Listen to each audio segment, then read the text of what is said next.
Yang kedua, apa yang terjadi apabila Roh Allah bergerak melalui saudara? Baca ayat 10:3. Maka penangkap-penangkap ikan penuh sepanjang tepinya, mulai dari En-Gedi sampai ke En-Eglaim.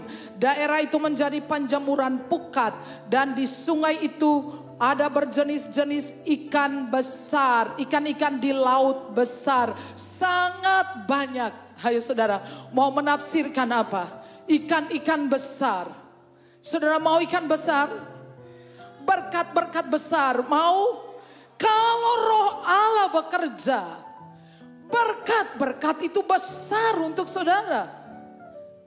Tolong saudara pahami, lupakan tentang doktrin kemakmuran atau penderitaan atau kemiskinan, kemelaratan. Itu tidak penting bagi saya. Tapi ketika saya berbicara mengenai berkat-berkat besar, tujuannya ketika saudara dan saya diberkati supaya kita bisa memberi makan lebih banyak orang. Amin saudara. Haleluya. Dan itu tidak ada hubungannya dengan doktrin kemakmuran. Kecuali apabila ketika saudara diberkati hanya untuk saudara sendiri. Tapi tujuan daripada saudara dan saya menerima kelimpahan berkat adalah supaya kita menjadi berkat. Supaya melalui kita banyak orang yang lapar bisa makan. Orang yang sekarat ditolong. Orang yang mati harapannya hidup. Itu tujuannya saudara. Ketika Roh Allah bekerja melalui saudara, saya percaya pekerjaan saudara, karier saudara, bisnis saudara akan tumbuh makin hari makin besar, lebih besar, semakin besar, oleh karena Roh Allah yang besar tinggal di dalam saudara. Yang ketiga, apa yang terjadi ketika Roh Kudus bekerja melalui saudara? Ayat 13 kita baca sama-sama. Pada kedua tepi sungai itu tumbuh bermacam-macam pohon buah-buahan yang daunnya tidak layu dan buahnya tidak habis-habis. Tiap bulan ada lagi buahnya yang baru, sebab pohon-pohon itu mendapat air dari tempat kudus itu.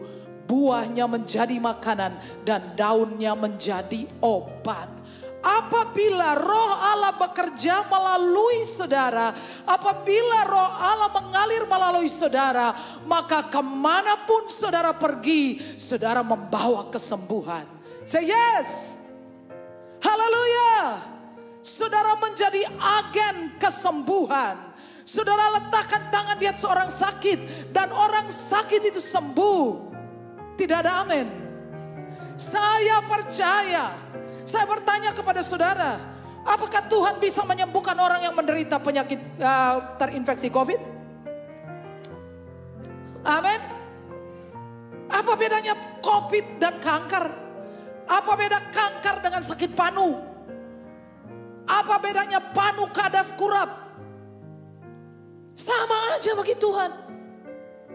Jikalau Roh Allah diizinkan mengalir, saudara pergi kemanapun, saudara menjadi agent of healing. Saya yes, saya masih melihat mujizat kesembuhan. Sampai hari ini, saya percaya saudara masih Tuhan bekerja melalui saudara. Mujizat mengalir melalui orang percaya. Kemana saja air itu mengalir, ada kehidupan, ada pemulihan, ada kesembuhan, ada mujizat, ada berkat yang besar. Say yes. Haleluya. Amin. Saudara suka ini? Saudara mau, saya tanya, saudara mau bangkrut atau saudara mau berhasil? Saudara tahu bahwa banyak di antara kita membutuhkan pemulihan. Kalau saudara baca teliti, kemana saja air itu mengalir, sampai di laut mati, air yang mengandung banyak garam menjadi tawar. Saudara tahu fungsi yang lain adalah penetralisasi, menetralisir.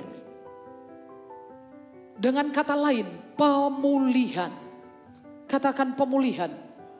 Kalau Roh Kudus mengalir melalui saudara, Banyak orang butuh dipulihkan.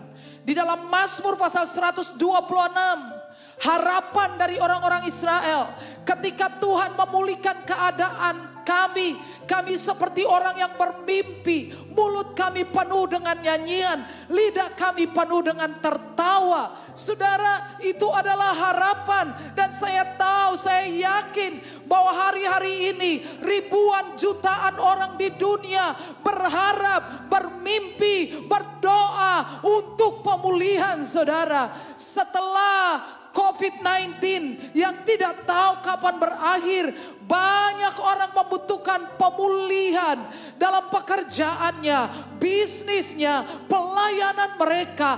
Banyak hati membutuhkan pemulihan dari trauma, dari pengkhianatan, dari rasa sakit, dari ketidakadilan. Saudara dan saya butuh pemulihan.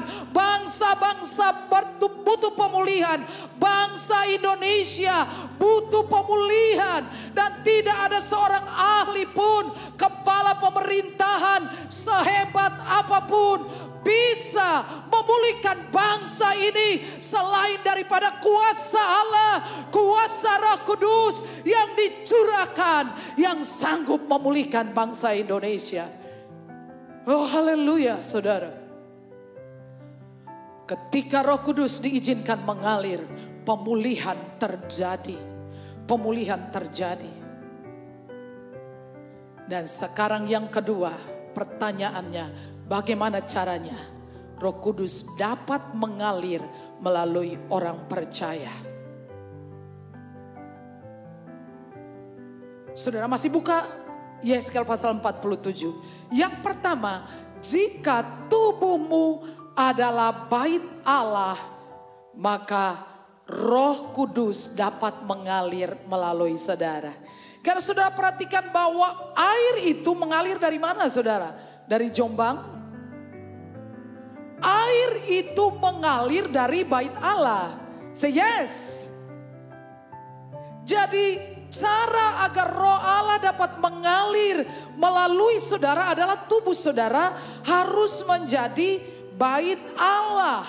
Paulus mengatakan bahwa tubuhmu adalah bait Allah, tempat diam Roh Allah yang kudus, dan bait Allah itu adalah kudus.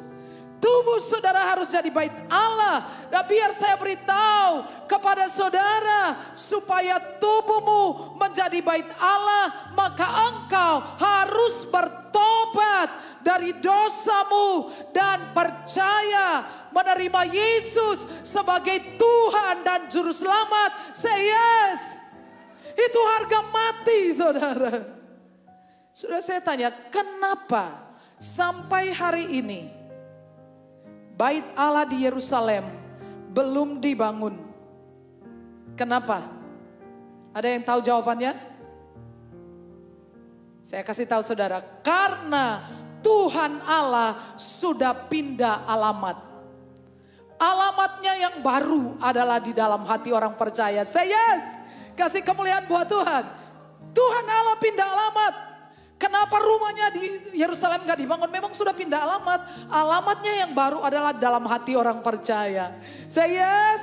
Amen. Kepada mereka, Yohanes 1 ayat 12, dan kepada mereka yang menerimanya diberi kuasa untuk menjadi anak Allah, yaitu mereka yang percaya dalam namanya. 1 Korintus pasal 6 ayat yang ke-16.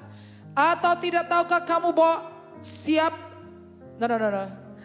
tidak tahukah kamu bahwa tubuhmu adalah bait Allah, bait Roh Kudus?